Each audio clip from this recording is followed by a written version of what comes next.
Hello everyone, in this video I'd like to share my views on how to research for corporate competitions. The three things I'd like to discuss are how to research, some sources, and what content should you choose. Many cases will involve several issues or problems. Identify the most important problems and separate them from more trivial issues. After identifying what appears to be the major underlying issue, examine related problems in the functional areas. For example, marketing, finance, personnel, and so on. Functional area problems help you identify the deep-rooted problems that are responsibility of the top management. Also, read the case thoroughly and make notes while you do so. Read about the firm's vision, mission, and values. Believe it or not, but the solution often relates to the VMV of the company. It helps you understand the organization's motive behind a solution, which can give you a direction in case of maximizing revenue, growth, or what the area of focus is for the company. Brainstorm with your team members, do independent research, and then jot down everything you can as part of your solution. This is where the part about having a core team comes into play. If you missed this, do check out the part 1 of the approaching competitions on my channel. After brainstorming all ideas, collectively decide on what suits best, which all the members should agree on as well. It is advised to encourage team meetings and participation from everyone so that the end result is satisfactory. Once you have decided the solution, divide the responsibilities amongst yourself and work independently. If you find something new, do discuss with others as it might bring new perspective to the discussion. Also, do not list many solutions, narrow it down to the mutually agreed options. Now let's see what sources should you consider for conducting research. Some of the primary sources I used include surveys, polls, company information, and visiting the store or shop of the company.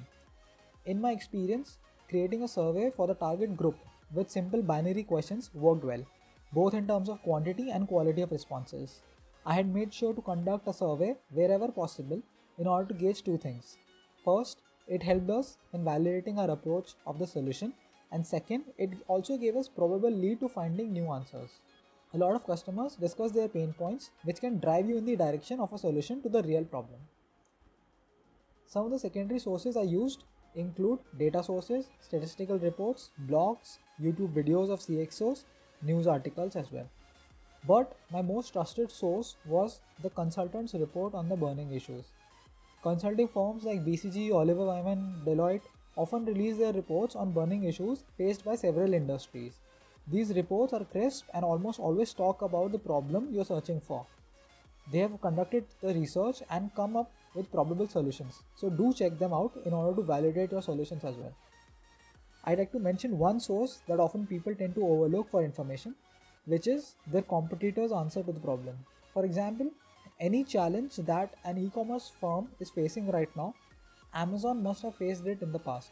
So it is wise to check how Amazon tackled that problem and learn from their experience. Another cheat to gather information is to read the annual reports of the company as to how they solve problems. The current trend is many of the listed companies have published how they tackled the COVID-19 pandemic. This gives several practical solutions that may well fit with your solutions as well. This might not work always as many problems are novel, which have no history whatsoever. However, if you're lucky, this might just work in your favor. For content, firstly, keep some standard templates ready. Although every problem will require a unique flow, however, having some structure available will come in handy to save time. I recommend templates for company valuation, project valuation with discounted cash flows, some strategy frameworks for both external and internal strategy like Porter's Forces or Porter's Value Chain. Now you must have listed all the relevant alternatives that could solve the problems that were identified. Use your creativity in coming up with alternative solutions as well. Even when solutions are suggested in the case, you may be able to suggest better solutions. Evaluate each alternative in light of the information available. You will also need to explain the logic you used to choose one alternative and rejecting the others. But while doing so, always remember the feasibility and the capability of the company in going forward with the solution. You may have suggested an out-of-the-box solution, but if the company does not have resources to execute it, they will reject it in the first stage itself.